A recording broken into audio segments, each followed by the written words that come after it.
Hey, what's up guys? Gonna do a new knife review.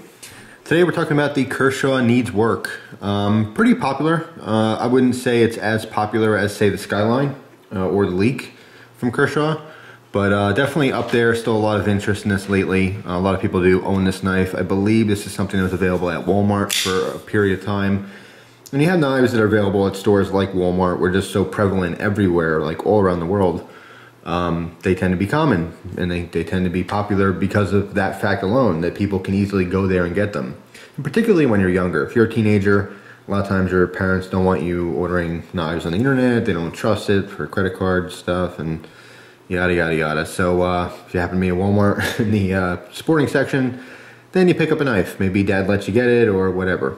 Or let's say it's not an age issue at all. Maybe you're an adult, but you personally don't like using your credit card online. Whatever the case is, the knives that you find at Walmart tend to be very popular. The CRKT M16 series, easily available there. A lot of the Buck models, the Alpha Hunters, I believe, were available there. Spyderco, when they had their native, it was one of the best deals, was the S30V native from Walmart. They sold it for like 35 or 40 bucks back in the day. That was a kick butt bargain. But anyway, nothing to do with this knife really. It's just kind of popular right now, so I figured I'd review it. This one has seen pretty heavy use. There's things I like about it, there's things I don't like about it. The first thing I don't like about it is I think it's ugly. This is purely personal opinion and has no reflection on its functionality, but I think it's kind of fugly looking. I don't like the way it looks. Some people might think it's cool. That's totally fine. To me, it's not ugly just by design. It's just the little details in it just make me, I don't know why, it just seems kind of cheap looking. It kind of looks like, I don't know. It's hard to explain. Upon first impressions, I just don't like the way it looks. However, I can tell you it's pretty functional. It does work pretty good. And it's very affordable. You can find this anywhere from $25 to $35. The average price is around 26, 27 bucks. I mean, if you really shop around and you look, of course you'll find websites that sell for 50 or 60 bucks, but you know, you have to look at the common price, and you of course want to always get the best deal you can find. But anyway, it's a liner locking knife. It's assisted opening. Okay, a little flipper on the back here. If you're not familiar with knives, the assisted opening, basically you have to initiate that blade opening, and at some point catches a little spring. In this case, it's in the pivot. There's no like torsion bar or anything here. The spring system is in the pivot, kind of like a coil spring, and then it catches and then swings your blade open and locked. Very cool. Specs on this: you have a 3-inch blade. It's a Sandvik 14C 28N stainless steel. It's not something that I talk about a great deal. I have talked about this steel in the past and other knives. It's just kind of mediocre. It does have the capability of being easily sharpened. And in addition to having a softer steel that's easy to sharpen, you have this modified Wharncliffe blade. And by the way, when you talk about modified blades, like you hear modified Tanto or Tanto and modified clip point, the modification portion of it really is referring to the spine, okay? A Wharncliffe blade, generally speaking, is gonna have a completely straight edge, completely flat. You can see if you put this against a table or something, it's flush, it's flat, it's a straight line, very simple. But traditionally, a Wharncliffe blade would have a spine that's just one continuous curve to the tip, okay? This has a little cutout here, so that's considered modified. It's just a variant on that style. So that's a question I get sometimes in messages is, what does modified Tanto mean? Is that like still a Tanto? I mean, what's it really look like? Of course, Gus is thirsty, as you can hear in the background. Very thirsty. Anyway, yes, that's modified. Yeah, I know. He smiled at me. He's happy now. Yes, that's what the modified portion of the blade is. It's just basically the spine curvature or the angles and lines of the knife. Okay, but the blade shape is still the general shape, which is, in this case, the Wharncliffe, a very completely straight flat edge with a point on it. Okay, if you had no point, it dropped down early, then it'd be a sheep's foot. Anyway, the whole knife itself, not just the fact that it has the Wharncliffe blade, the straight edge, but the handles are slightly beefy. And to me, the overall feel of it, when I picked this up, it's very reminiscent of like the folding utility knives. If you've seen like Husky brand knives, or you go to Home Depot or Lowe's and you see like basically it's a utility knife that takes the interchangeable razor blades, but they're in a folding knife pattern. Okay, Mad Voodoo showed this in one of his videos. He's I think a fan of those type knives. They're just easy to take care of. If you don't know how to sharpen your knives, you just replace the blades each time. It's very, very simple and easy to do. This has some very good benefits as a utility knife. I think that having that straight edge is definitely beneficial for certain types of cutting. If you're getting into tight places, that tip, of course, is going to be beneficial as well. Some people, for EDC blades, they like a lot of belly. They like the curvature. It assists in actually slicing. So this, depending on what you do, I wouldn't classify this as the best option for EDC. But really, I can give you a generalization across the board, but because everyone has such different lifestyles and they need different tools for different reasons, and particularly a knife, it's hard to say good EDC or bad EDC. This is fantastic blade for like a carpenter, okay? But it may not be an awesome or perfect blade for a plumber. It really just depends on what you're doing and what your specific needs are in your knife.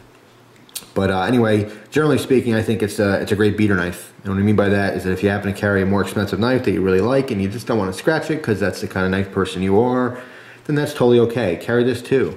Throw this in your bag, you know, your EDC bag, or you know, throw it in your off pocket. If you're right-handed, keep this in the left pocket. If you're not using it for anything, you know, or if you wear cargo pants, throw it in the leg pocket. When you got to break your knife out to cut something that's dirty, muddy, gunky, you know, you're cutting through lots of tape, you get that tape residue, use a beater knife for that, you know? It's still sharp, it's still very functional. By the way, this one came to me used, and the person who had it previous to me, they never sharpened it. They had the factory edge. They did actually use it for some cutting, but it still came relatively sharp, so I was very, very happy to find that. Now this flat edge, I mean, it is literally completely flat. Say put it on a table or something. It's ideal for sharpening. If you have a hard time sharpening a knife, this is the blade style you want to try to get, at least to practice with, because there is no curvature in it. So you're literally staying straight to the stone and keeping your angle. If you are freehanding sharpening, it's going to be very, very easy to sharpen. Okay, so it is good in the sense that it is a utility knife. You can beat the crap out of it, sharpen it easily. It's a softer steel, so it's not going to chip out. It's going to tend to roll or bend. In that sense, it's a great knife for that purpose. But anyway, 3-inch blade there, straight edge, obviously. Close is 4 1/8 inches, making the whole thing 7 1/8 inches overall. 3.5 ounces on this. It is steel lined, as you can see. There's no cutouts or anything. You can kind of see the light coming in through here. You can see there's no milling or anything like this. And there are slightly thicker handles. The scales here are GRN. Not technically GRN, standing for glass reinforced nylon. If you go to KAI's website, KAI is the company that puts out Kershaw knives, Zero Tolerance knives, and Shun knives. They own all 3 companies. They're like the master mother company, whatever. But anyway, if you go there, you will notice that on their specs, it's a GLN, glass, I forget what the L stands for. But anyway, it's pretty much the same thing. It's glass reinforced nylon. But I think maybe GRN is like a term coined by SOG, because I've seen them use it like exclusively. Anyway, if you look on the blade, you see the Kershaw logo. And by the way, this is one of the models that's made in the United States of America. Okay, so yes, it is a USA made knife. That does matter to some people. Okay, now if I flip this over, a lot of the Kershaw knives, they'll have their model number right on top there. And you can see that little, looks kind of like a logo, but that's the KAI logo. Okay, so when you see that little thing, I'm talking about that little thicker black lettering right there. Like, do that, there you go, you could see it. That's the KAI logo, okay, if you ever were wondering. And then of course this is the Ken Onion design. Speaking of which, I recently saw on, I believe, CRKT's channel, they did a interview with Ken Onion. And I thought it was a fantastic interview. It's pretty long. It was talking about his history, how he became a knife maker, you know, went down to Hawaii, you know, fell in love with a hula dancer and married her. He's been married X amount of years, just totally happy. How him being in Hawaii lets him do his own thing. He's not really influenced by other knife designers and makers because of that. You know, he's not like pretty much in the face of the knife scene, being around New York City. And, you know, of course he goes to Blade Show and all these different things every year, but he kind of gets to do his own thing out there. And he talks about how he invented Speed Safe. And basically, yes, he was the creator of assisted knives. So if you happen to be a fan of assisted knives of all kinds, you can thank Ken Onion. He created it. And it's an interesting story about how he created it. I mean, you can watch the interview, but basically some girl came in to his shop, see if he can work on like some kind of auto part, and like the idea was sparked in his head because she was saying something, and he jotted it down, made a prototype, and boom. There we go. We had assisted technology. Of course, in Kershaw's knives, it's known as Speed Safe. Every knife company that uses assisted blades all have their own different names for them, you know, for patent reasons and for copyright purposes. But anyway, ergos on this are pretty cool. I actually think it's pretty comfortable, but it does fall short. It's kind of a stubby handle. And again, it is on the thicker side. The scales are more dense or wider than a lot of knives that a lot of you guys are used to these days. It does fall a little short. Like I said, I'd like to see maybe another 1/2 inch on the handle length to be perfect. It is pretty comfortable. What I noticed, these hole pattern things on here, I think it looks ugly, but I noticed that it's really meant for when your fingers wrap around, the tips of your fingers kind of rest in those little plates or sections. Now on my hand, my pointer finger does not naturally rest where it's supposed to.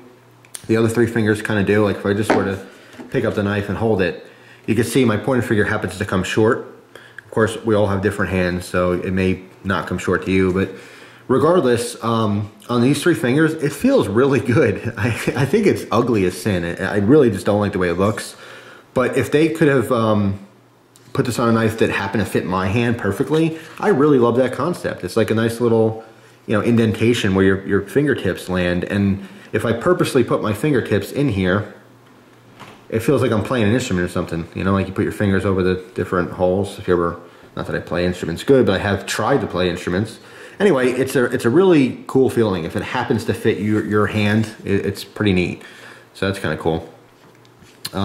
Pocket clip on here is very functional, good tension on everything. I don't like the way it looks. That's just me. It just kind of looks a little weird. I think the design's kind of cool till you get up here. And then, I don't know, it's just, with the screws the way they are, this is, again, has nothing to do with the functionality of the knife. It's just for aesthetics, and I don't happen to like it the way it looks. That's just me. Flipper on this one works great. Some knives, the flippers do not work very good. They're hard to get to. They're coarse, whatever. This is rounded. There is a little bit of jimping there, but it's not really doing anything for grip. It's just, I don't know, it's not hard to get to. So I like that. Easily one-hand operable, as you can see, like most of our tactical knives. And by the way, that's what really defines a knife as being tactical. Of course, everyone has their own opinion of what that means, but I think quite literally a tactical knife is one that's operable with one hand and you can get to and get out and use fairly quickly. Okay, some of the things you need to make a knife tactical is a pocket clip. A pocket clip makes it pretty tactical because now it presents itself easier to you, so you don't have to reach into the pocket. It's right at the edge of your pocket. In addition to that, of course, any of the Speed Safe knives or assisted knives are tactical because they come out fast, or anything like the Spydercos with the big opening holes, stuff like that. But pretty much just any knife you can take out of your pocket, quickly get open, use it for something, and close it all with one hand. That's what really makes a knife tactical. At least that's how I see it. Anyway, what else? I mean, it's a cool knife. The Kershaw needs work. It's available, it's affordable, it's functional. I just don't like the way it looks that much. If it had a sexier design, I'd probably love it even more. But I just kind of like it. That's all. I don't love it, don't hate it. It's definitely, I would recommend it if people want a good beater knife. I think this is definitely a good option if a Wharncliffe blade fits your needs for a knife. But anyway, that's pretty much it. So thanks for watching, guys. Appreciate your time, as always. And I hope you enjoy the rest of your day. Take it easy.